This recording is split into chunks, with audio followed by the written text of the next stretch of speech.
اعلیٰ حضرت رحمت اللہ نے اس ترتیب سے دین کی تشریحات فرمائیں، اس مزے سے دین سمجھایا، اور ان کو نہ سمجھانا بڑا ہوتا تھا۔ چونکہ میرا پسندیدہ موضوع ہے اعلیٰ حضرت پہ بات کرنا، اب میں مطلب کون کون سی بات چھیڑوں اور کون کون سی چھوڑوں، آپ ذرا غور کریں۔ ان کو نہ بات منوانی بھی آتی تھی۔ اعلیٰ حضرت کا فتویٰ ہے کہ جمعے کی دوسری اذان جو ہے نا وہ خطیب کے سامنے کھڑے ہو کے نہیں دینی چاہیے، باہر دروازے پہ دینی چاہیے۔ اعلیٰ حضرت رحمت اللہ علیہ نا جبل پور چلے گئے، سفر تھا، وہاں آپ کے دو خلفاء تھے، باپ بیٹا، مولانا عبدالسلام بھی خلیفہ تھے، مفتی برہان اللہ ان کے بیٹے وہ بھی خلیفہ تھے۔ فاضل بریلوی جب وہاں پہنچے نا، عالم وہ نہیں ہوتا کہ جو بات لچھے دار تقریر کر کے تو گزر جائے، عالم وہ ہوتا ہے جس کو بات کرنی بھی آتی ہو اور ذہن میں اتارنی بھی آتی ہو۔ وہ شخص ہے جو پختہ علم رکھتا ہو، اسے پتا ہو کہ کس حکمت کے ساتھ لوگوں کو بات سمجھانی ہے۔ کلم الناس علی قدر عقولہم، اگرچہ مدرسین کی بھی بڑی بات ہے، لیکن ٹھہر ٹھہر کر طریقے سے پیار سے ہمارے بزرگ سمجھاتے تھے۔ اعلیٰ حضرت سے وہاں کسی نے پوچھا جی جمعے کی دوسری اذان کہاں پڑھنی چاہیے، تو اعلیٰ حضرت فرمانے لگے باہر پڑھنی چاہیے۔ آپ نے وہ فتویٰ دے دیا، وہاں جناب لڑائی شروع ہو گئی۔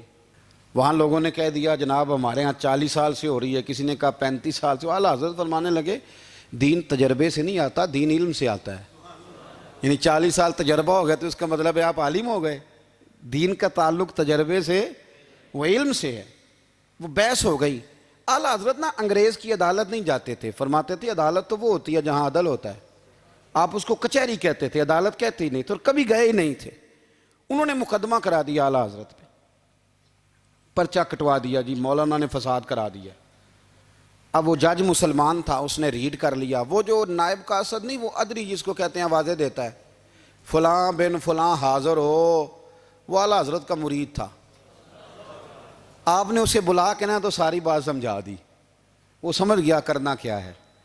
جب باری آئی نا اعلیٰ حضرت کی تو جج صاحب نے کیس پہلے پڑھ لیا تھا کہ یہ مسئلہ ہے، مولانا کہتے ہیں اذان باہر پڑھو، تو کچھ لوگ کہتے ہیں سامنے پڑھنی چاہیے۔ اس نے کہا بھی بلاؤ مولانا رضا علی خان ولد نقی علی خان۔ وہ کہنے لگا کھڑا ہو کے نا جج کے سامنے، کانوں میں دونوں بالکل جج کے آواز دینی تھی نا باہر جا کے، تو جج صاحب کے سامنے جج صاحب کی طرف منہ کر کے کہنے لگا مولانا رضا علی خان ولد نقی علی خان حاضر ہو، اور جج کہنے لگا بیوقوف باہر جا کے کہنے لگے یہی تو میرے پیر کہتے ہیں، یہی تو وہ فرماتے ہیں کہ خطیب تو آیا بیٹھا جمعہ پڑھانے، وہ تو آیا ہوا ہے، باہر جا کے کہے جو نہیں آئے انہیں بھی پتہ چل جائے کہ جمعہ پڑھنا ہے، یہی تو وہ کہتے ہیں۔ وہ جج کہنے لگا مولانا کو آنے کی ضرورت نہیں، وہ جو بھی کہہ رہے ہیں ٹھیک ہی کہہ رہے ہیں، وہ ٹھیک کہہ رہے ہیں جو بھی کہہ رہے ہیں۔ انہوں نے فکری طور پر لوگوں کی تربیت کی، انہیں بات سمجھانے۔ ایک مولانا نے کہہ دیا کہ نبی پاک صلی اللہ علیہ وسلم کو تو غیب کا علم ہی نہیں، تو اعلیٰ حضرت فرمانے لگے تو بتا اگر نہ ہو حضور کو غیب کا علم تو تیرا کیا فائدہ ہے؟ سوچنے کی بات ہے نا بھائی، کوئی اختلاف نہیں، لیکن کسی کا کیا نقصان ہے اگر اللہ اپنے نبی کو غیب کے خزانوں کی چابیاں دے؟ ہے کسی کا نقصان؟ عجیب فلسفہ ہے نا۔ میں سفر کرتا رہتا ہوں تو بچے میپ لگا لیتے ہیں، اس کو غیب ہے کدھر جانا ہے کدھر نہیں جانا، لے جاتا ہے کہ نہیں، لیفٹ ہو جاؤ رائٹ ہو جاؤ، کس نے بتایا اسے؟ اس کی بات ماننا اسلام کے کفر۔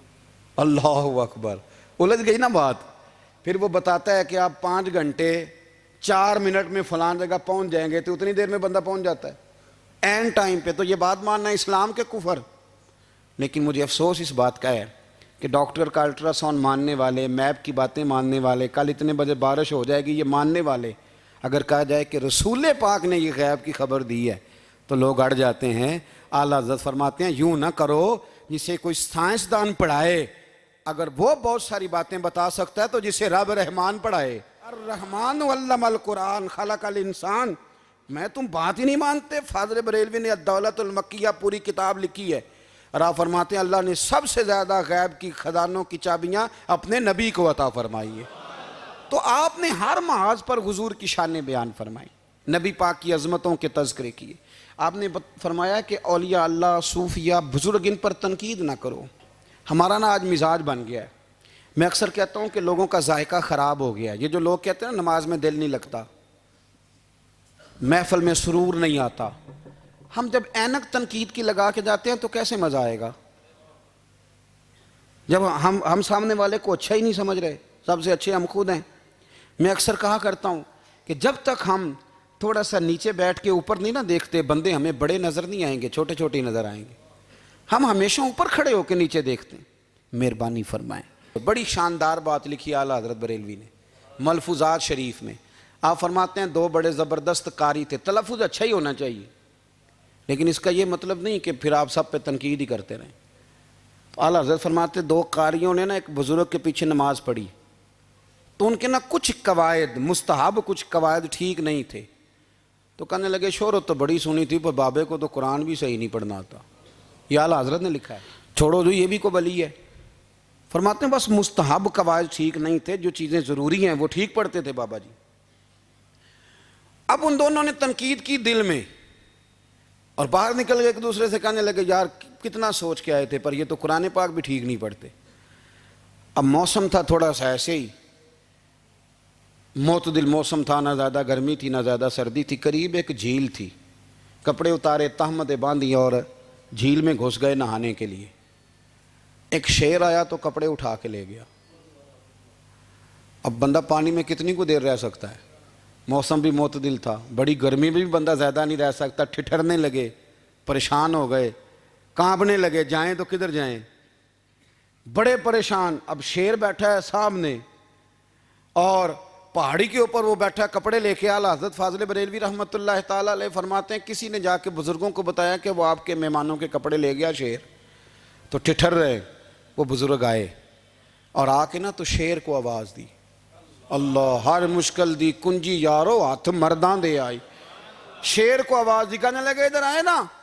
وہ آیا تو ایک تھپکی دی. فاضل بریلوی نے حقوق والدین پہ لکھا، حقوق اولاد پہ لکھا، استاد کے حقوق پہ لکھا، شاگرد کے حقوق پہ لکھا. اعلیٰ حضرت نے پڑوسیوں کے حقوق پہ لکھا. فاضل بریلوی رحمۃ اللہ نے پیر اور مرید کے حقوق پہ لکھا. اعلیٰ حضرت نے شرطیں بیان کی مرید کس کا ہونا ہے، شرائط. فرمایا سب سے پہلے 4 شرطیں دیکھو پھر بیعت کرنا. پہلی بات یہ کہ وہ بندہ اتنا عالم ہے کہ ضرورت کے مسئلے بتا سکے، جاہل کی بیعت جائز نہیں. اور دوسرے نمبر پہ فرمایا یہ بھی دیکھو کہ اعلانیہ گناہ تو نہیں کرتا، ظاہری طور پر شریعت کا پابند ہے. تیسرے نمبر پر یہ دیکھو اس کا سلسلہ متصل ہے، باقاعدہ کسی سے مرید ہوا ہے، سلسلہ اوپر تک صحیح چل رہا ہے. اور فرمایا چوتھا یہ ضرور یاد رکھنا کہ خلیفہ مجاز ہو، کسی شیخ کامل نے اسے اجازت بھی اپنی مرضی سے نہ بن کے بیٹھ گیا ہو کہ مجھے تویز مل گئے ہیں، یہ نہ ہو. فرمایا ان چیزوں کو دیکھو اور پھر پوری پابندیاں لگائیں. کسی نے پوچھا پیر اور مریدنی کا پردہ ہے؟ تو اعلیٰ حضرت فرمانے لگے نبی پاک کی جو بیویاں ہیں نا وہ مومنوں کی مائیں ہیں، ان کو قرآن نے مائیں کہا ہے. تو اگر اس ماں کا بیٹے سے پردہ ہے تو پھر مریدنی کا پیر سے پردہ کیوں نہیں؟ فرمایا واجب ہے مریدنی کے لیے پیر سے پردہ کرنا، واجب ہے. آپ کو ایک بزرگ تھے، انہوں نے اپنے ہاں جلسے پہ بلایا. جب آپ پہنچے تو وہ عورتوں کو ننگے منہ تعویذ دے رہے تھے. آپ نے دور سے دیکھا تو واپس آ گئے. وہ دوڑے پیچھے، کہنے لگے مولانا کچھ تو خیال کریں، لوگ کیا سوچیں گے، ایسے چلے گئے. تو آپ فرمانے لگے شاہ جی آپ نبی پاک کی شریعت کا خیال نہ کریں تو میں آپ کا خیال کروں؟ شریعت اسلامیہ کا خیال نہیں کر رہے، بے پردہ عورتوں میں بیٹھے ہو. وہ کہنے لگے میں توبہ کرتا ہوں، آج کے بعد نہیں کروں گا. فرمایا پھر ہاتھ بڑھائیے، پھر میں آپ کے ہاتھوں کے بوسے لیتا ہوں. اس لیے کہ اگر آپ مان گئے ہیں تو پھر ہمارا اختلاف نہیں. ساری زندگی دین کی پہرے داری کی. اعلیٰ حضرت رحمۃ اللہ علیہ نے آج سے 150 سال پہلے کہا تھا مسلمان اپنے بینک قائم کریں، اپنا سرمایہ. ایک جو باتیں آج کر رہے ہیں نا آپ کے لوگ دانشور، وہ 125 سال پہلے کہا تھا کہ اپنے بینک بناؤ، آپس میں مسلمان تجارت کریں. فرمایا اپنا پیسہ ایک دوسرے پر خرچ کرو، غریبوں کو وظائف دو، وہ سارے طریقے اپناؤ جو صحابہ نے اور محبوب کریم نے ہمیں عطا فرمائے. مسلمانوں کی فلاح پر انہوں نے بڑا کام کیا. وہ زمانہ اقبال پہلے کہا کرتے تھے سارے جہاں سے اچھا ہندوستان ہمارا، پھر اللہ نے توفیق دی تو کہنے لگے نہیں خاص ہے ترکیب میں قوم رسول ہاشمی. اعلیٰ حضرت اسی زمانے سے کہہ رہے تھے نہیں بھائی جو مصطفیٰ کے غلام ہیں ان کا منصب اور معیار الگ ہے. بڑی محبت سے زندگی گزاری، اللہ سے بڑا ڈرتے تھے. سید ایوب علی رضوی صاحب آپ کے خلیفہ ہیں. وہ کہتے ہیں ایک چھوٹا سا بچہ صبح صبح آ گیا، کہنے لگا حضور آپ کی کل دعوت کرنی آ جائیں گے؟ آپ نے فرمایا آ جاؤں گا. کہنے لگا میں یتیم ہوں. باپ میرا فوت ہو گیا اور میرا بڑے دل کرتا ہے آپ سے محبت ہو گئی. فرمایا کب آؤں؟ اس نے کہا کل آ جانا. کیا کھلاؤ گے؟ تو چنے کی دال اس نے جھولی میں ڈالی. کہنے لگا حضور میں لے آیا ہوں، رات کو بھگاؤں گا، کل آپ کو کھلاؤں گا. آپ بیمار رہتے تھے، دوپہر کو سوجی کے بسکٹ کھایا کرتے تھے. سید صاحب کہتے ہیں جب وہ جانے لگا تو اعلیٰ حضرت فرمانے لگے اگر اجازت دو تو ایک بندہ ساتھ لے آؤں. کہنے لگا لے آؤ. فرماتے ہیں اس کے گھر گئے تو اندر بیٹھنے کی جگہ بھی نہیں تھی. 1000 کتاب کے مصنف، لاکھوں کروڑوں مریدوں کے پیر، امت مسلمہ کتنے بڑے لیڈر. کہتے ہیں اس نے نا باہر گلی کے باہر دروازے کے باہر چٹائی بچھا دی. کہنے لگا حضور اندر جگہ نہیں ہے، میری اماں ہے اور آپ عورتوں سے بڑا پردہ کرتے ہیں. اعلیٰ حضرت باہر بیٹھ گئے زمین پہ. اس کو کہتے ہیں لاجپال پیر. باہر بیٹھ گئے. وہ چنے کی دال لایا اور باجرے کی موٹی روٹیاں. آپ کو تکلیف رہتی تھی پیٹ میں، آپ وہ چیزیں استعمال نہیں کرتے تھے، پر 1.5 روٹی کھائی. کھانے کے بعد کہا جائیں. کہنے لگا نہیں میری اماں آگ جلا رہی ہے، چائے پی کے جانا. وہ چائے آئی. جو بندہ سڑک سے گزرتا حضور جہاں بیٹھنے فرمایا جاؤ کام کرو، دعوت ہماری ہے تمہاری نہیں، جاؤ اپنا کام کرو. وہاں بیٹھ کے کھانا کھایا. جب واپس نکلے تو اس بچے نے اجازت دی جائیے. واپس آئے تو کچھ چہرے پہ کمزوری کے آثار تھے، کچھ تکلیف پیٹ میں شروع ہو گئی. سید صاحب کہنے لگے حضور آپ نے کیا کیا؟ بیمار ہو جائیں گے.